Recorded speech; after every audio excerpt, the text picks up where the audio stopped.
যখন আমরা স্বাধীনতার সুবর্ণ জয়ন্তী পালন করছি, সেই সময় যে ঘটনাগুলি এখানে ঘটানো হলো এটা অত্যন্ত দুঃখজনক। এবং সবথেকে আশ্চর্যের বিষয় যে যেখানে স্বাধীনতার সুবর্ণ জয়ন্তী এবং জাতির পিতা বঙ্গবন্ধু শেখ মুজিবের জন্মশতবার্ষিকী আমরা উদযাপন করছি, সেই সময় হ্যাঁ আমাদের অনেক বিদেশি অতিথি আসছেন, অনেকে বার্তা দিচ্ছেন, সেই ব্রিটেনের রানী থেকে শুরু করে সৌদি আরবের বাচ্চা থেকে সকলের বার্তা আমরা পাচ্ছি। এত বড় একটা সম্মান বাংলাদেশ পাচ্ছে, সেখানে কারা খুশি হতে পারলেন না? আমাদের 26শে মার্চ প্রাইম মিনিস্টার মোদির আসার কথা, তাকে আসতে দেওয়া যাবে না, বাধা দেওয়া কেন? আমার এই প্রশ্ন। আজকে যে হেফাজতে ইসলাম তারা কর্মসূচি দেয়, তারা কি দেওবন্দে যায় না শিক্ষা গ্রহণ করতে? তাই এই সমস্ত ঘটনা যদি ঘটায় তো উচ্চশিক্ষায় দেওবন্দ যাবে কিভাবে? সেটা কি তারা একবারও চিন্তা করেছে? আমরা তো কওমি মাদ্রাসায় সনদ দিচ্ছি, তাদের শিক্ষার ব্যবস্থা করেছি, তাদের কারিকুলাম ঠিক করে দিচ্ছি, যাতে তারা বাইরে দেশে বিদেশে চাকরি পায়, তারও ব্যবস্থা আমরা করে দিয়েছি। তারপরেও তারা এই তাণ্ডবটা কেন ঘটালো? আর তাদেরকে প্রথমেই আমরা দেখলাম কি বিএনপি তাদেরকে সমর্থন দিচ্ছে। বিএনপি জামাত জোট কীভাবে সমর্থন দিচ্ছে সেটাই আমার প্রশ্ন।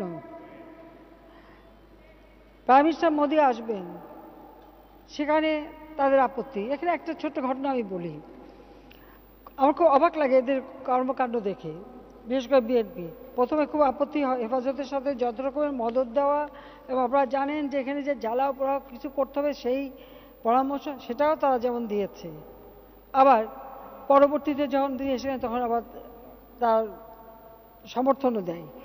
কাজে এদের কোনো রাজনৈতিক কোনো আদর্শ নেই, কোনো আদর্শ নিয়ে তারা চলে না। আমি একটা কথা স্মরণ করে দিতে চাই, এটা ছিল 1991 সালের, আপনারা জানেন মে মাসে 21শে মে রাজীব গান্ধী মৃত্যুবরণ করেন, তার উপর বোমা মারা হয় এবং তিনি তার অন্ত্যেষ্টিক্রিয়ায় আমরা যোগদান করেছিলাম।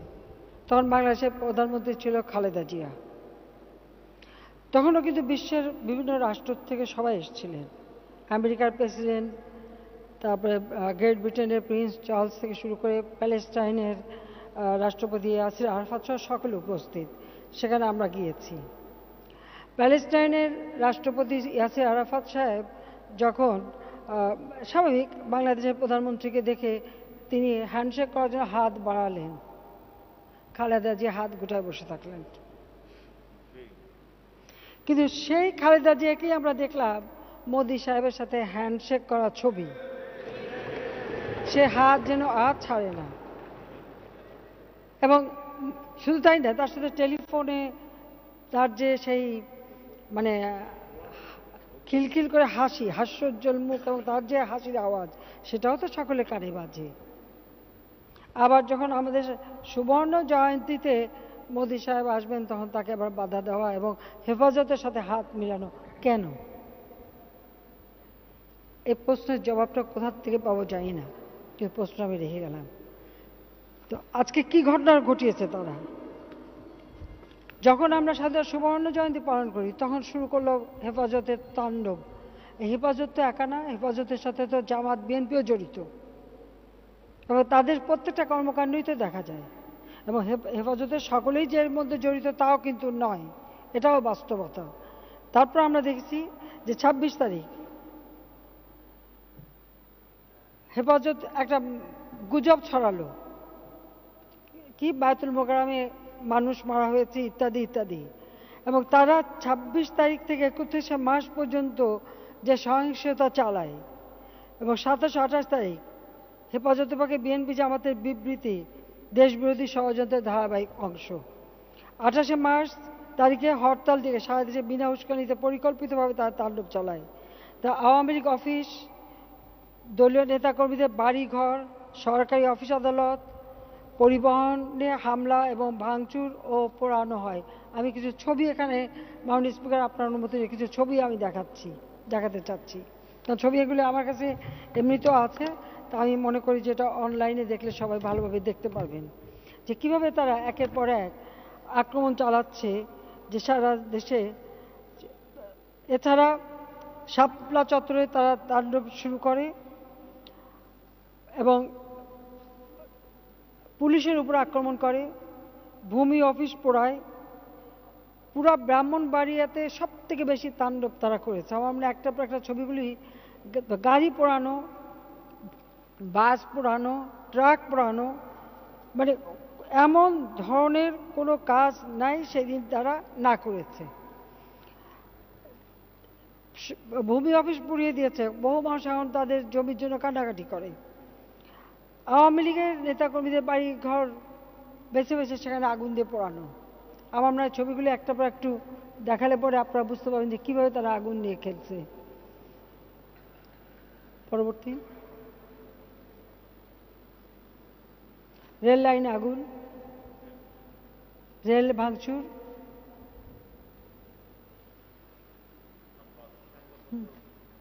চিরাং, এটা ছোট্ট শিশুদের সামনে নিয়ে এসেছে, তাদের সামনে দিয়ে তাদের দিয়ে এসব করা হচ্ছে। তাদের হাতে লাঠি, অস্ত্র এবং সব ব্যাগের ভিতরে তাদের বিস্ফোরক দ্রব্য নিয়ে ঘুরে বেড়াচ্ছে। ছাত্রলীগের সভাপতি শোভনের বাড়ি আগুন দিয়ে পুরো, কোরআন শরীফ, এটা সব থেকে দেখা দরকার যে বাড়িতে আগুন দেওয়া শুধু না, কোরআন শরীফ পর্যন্ত পুড়িয়ে দিয়েছে। তারা কেমন ইসলামে বিশ্বাস করে সেটাই তো প্রশ্ন, যে ইসলামে তারা কীভাবে বিশ্বাস করে, কী ধর্মে বিশ্বাস করে যে তারা কোরআন শরীফ পর্যন্ত পড়ায়। নেক্সট, পরবর্তী,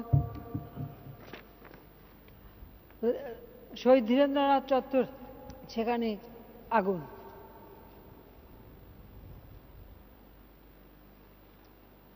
ট্রাক, মোটরসাইকেল অগ্নিসংযোগ।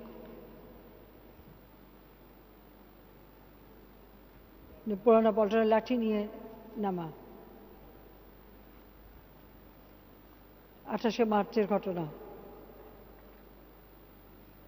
যে ট্রাকে আগুন, গাড়িতে আগুন, ঘোড়ায় চড়ে, অস্ত্র হাতে নিয়ে তারা ঘোড়ায় চড়ে যাচ্ছে। কিশোরগঞ্জের আওয়ামী লীগ কার্যালয়ে আগুন।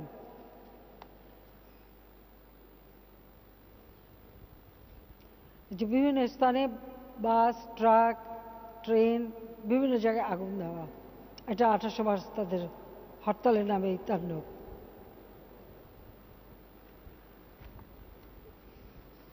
কাজে আপনারা দেখতে কিছু ছবি আমি দেখালাম এই কারণে যে এইভাবে তারা বিভিন্ন জায়গায় এই তাণ্ডব চালিয়েছে। এখন আমার প্রশ্ন, ইসলাম তো শান্তির ধর্ম, ইসলাম ধর্মের নামে এই যে জ্বালাও পোড়াও, এটা কিভাবে আসলো? তবে এটা নতুন কিছু না।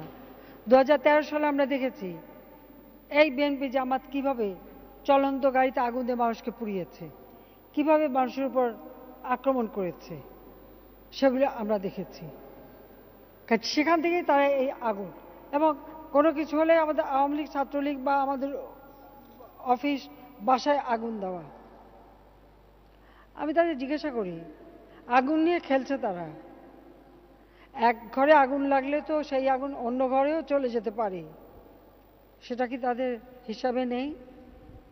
আজকে রেল স্টেশন থেকে শুরু করে, ভূমি অফিস থেকে শুরু করে, ডিসি অফিস থেকে সব জায়গায় যে আগুন দিয়ে বেড়াচ্ছে, তাদের মাদ্রাসা, তাদের বাড়িঘর, সেগুলিও যদি আগুন লাগে তখন তারা কি করবে? জনগণ কি বসে বসে এগুলি শুধু সহ্য করবে? তারা তো সহ্য করবে না। কিন্তু আমরা, হ্যাঁ, এখানে যেমন কেউ কেউ বলছেন যে পুলিশ কেন মানে ধৈর্য দেখিয়েছে, আমরা ধৈর্য দেখিয়েছি, এগুলি বিরত করার চেষ্টা করেছি। কারণ সংঘাত বাড়ে, আমরা তা চাইনি। আমাদের স্বাধীনতার সুবর্ণ জয়ন্তীটা আমরা ভালোভাবে উদযাপন করতে চেয়েছি। তো যারা এটা করছে, দেশবাসী এটা বিচার করবে, দেশবাসী দেখবে এবং এদের চরিত্রটা কি। আমি মুখ থেকে বেশি কিছু বলতে চাই না। গতকালকে আপনারা দেখেছেন এরা একদিকে ইসলামের নাম, ধর্মের নাম, এত কিছু, পবিত্রতার নাম, এত কিছু বলে যত অপবিত্র কাজ করে আজকে ধরা পড়ে সোনারগাঁয়ে একটা রিসোর্টে ধরা পড়ে এই সেই হেফাজতের কি সেক্রেটারি, জয়েন্ট সেক্রেটারি, সে ধরা পড়ল। এখন সেটা ঢাকার জন্য নানা রকমের চেষ্টা। পার্লারে কাজ করে এক মহিলা, তাকে আবার এখন তার এদিকে বউ হিসেবে পরিচয় দেয়, আবার নিজের বউর কাছে বলে যে অবস্থার পরিপ্রেক্ষিতে আমি এটা বলে ফেলেছি। যারা ইসলাম ধর্মে বিশ্বাস করে এরকম মিথ্যা কথা তা বলতে পারে, অসত্য কথা বলতে পারে? তা তো বলতে পারে না। তাহলে এরা কি ধর্ম পালন করে, মানুষকে কি ধর্ম শিখাবে? তাই হেফাজতে যারা সদস্য তাদেরকেও আমি অনুরোধ করি যে তারাও একটু বুঝে দেখুন যে কোন নেতৃত্ব তাদের, যারা আগুন জ্বালাও পোড়াও করে টোরে যে তিনি বিনোদন করতে গেলেন একটা রিসোর্টে আর একজন সুন্দরী মহিলা নিয়ে। এই তো বাস্তবতা, এটাই তো বাস্তবতা। অর্থাৎ এরা ইসলাম ধর্মের নামে কলঙ্ক এবং ইসলাম ধর্মকে তারা ছোট করে দিচ্ছে কিছু লোকের জন্য। আজকে এই ধর্মটা জঙ্গির নাম, সন্ত্রাসের নাম, আর এখন তো যে চরিত্র দেখালো দুশ্চরিত্রের নাম, সব নাম জুড়ে দিচ্ছে। তার মানে আমার যে পবিত্র ধর্ম, পৃথিবীর শ্রেষ্ঠ ধর্ম হচ্ছে ইসলাম, যে ইসলাম ধর্ম সব থেকে সহনশীলতা শিখিয়েছে, শান্তির কথা বলেছে, সাধারণ মানুষের কথা বলেছে, মানুষের উন্নয়নের কথা বলেছে, সেই পবিত্র ধর্মকে এরা কলুষিত করে দিচ্ছে। এরা ধর্মের নামে ব্যবসা শুরু করেছে এবং এত অর্থ কোথা থেকে আসে এই বিনোদনের, সেটাও একটা প্রশ্ন। কাজে এটা দেশবাসী বিচার করবে আর আইন তার আপন গতিতে চলবে, সেটুকু আমি বলতে চাই। কারণ একজন মুসলমান হয়ে আর একজন মুসলমানের জান মাল হেফাজত করা, রক্ষা করা হচ্ছে তাদের দায়িত্ব। আর হেফাজতের নামে তারা জ্বালাও পোড়া করে যাচ্ছে, আর বিএনপি জামাত হচ্ছে তাদের মদতদাতা।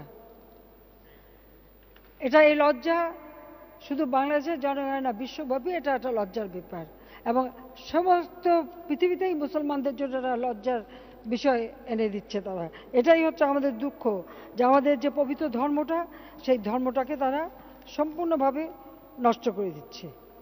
তাদের এই সমস্ত কর্মকাণ্ডের ফলে বহু মানুষের জীবন গেছে, এমনকি এই কারণে 26শে মার্চ অনেক মানুষের জীবন গেছে এবং এর জন্য দায়ী তো তারা।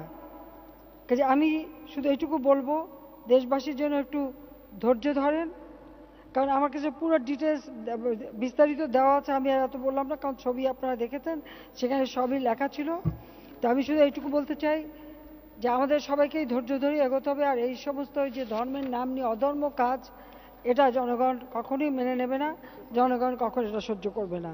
আর এইভাবে আমাদের পবিত্র ধর্মকে কেউ অসম্মান করুক, সেটাও আমরা চাই না।